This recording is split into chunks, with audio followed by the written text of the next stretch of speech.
What's up, you guys? Welcome back to my channel. Apart from making hair, I love to cook as well. So my daughter turned 10 today. I said to give her a treat, and we couldn't have a party. We just did a home get together with family. Please, before we start, please hit that subscribe button for me. So I'm going to show you how I make firewood rice. The jollof party kind of rice without actually using firewood. My secret is this aluminum pot.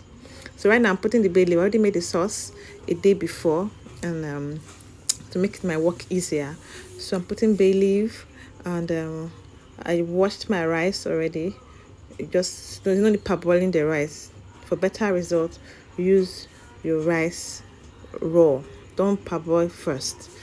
So I'm pouring my raw rice into my pot, then fill it up with water, not so much, you don't want this very soft rice. So you're going to fill it up with water, then stir.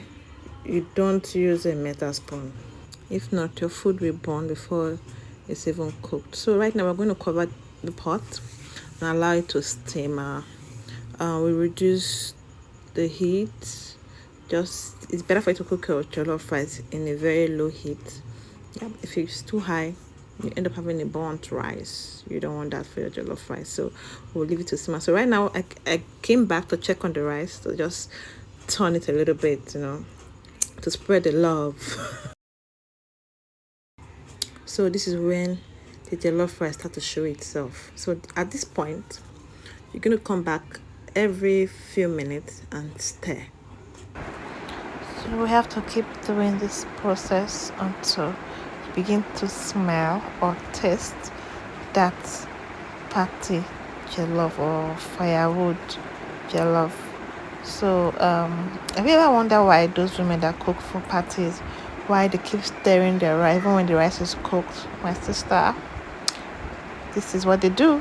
They just keep stirring the rice until they begin to taste that Ghanajollof or firewood jollof. So at this point we're almost done. Our rice is almost ready. So I had to put a little bit of salt and some onion. What's jollof without onion, man? So some onion as well. So I'm gonna stir them together and leave it for it to melt into the rice for a bit. So yeah. So I keep mixing the bottom part down to the top to bind everything together as one. I hope I'm making sense. So I'm already feeling this aroma from the rice. Like my party jollof is just coming up. It's just on point, guys. So if you don't have this pot, go and grab one. You don't need firewood to do your party rice.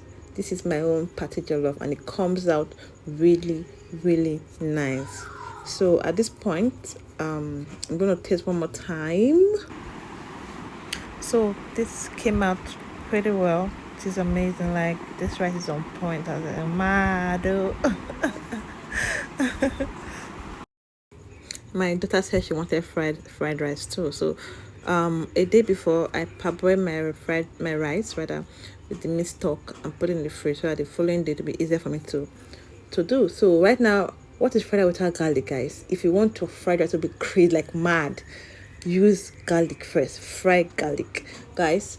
Growing up, I ate garlic with so much passion. Like, if you're cooking with garlic, I'm not going to eat it. As I grew older, I discovered the aroma that garlic gives to your food. Like, the taste of garlic in your food is amazing. So right now, I've already fried my garlic and my onion and vegetables together. Everybody knows how to do fried rice. Even my 10-year-old can do fried rice. So, but the main ingredient for fried rice is garlic. I just want to show you guys that garlic in your fried rice is just amazing. It's out of this world. So this is my fried rice. It's already ready. So thank you so much for watching. See you in my next video. Bye.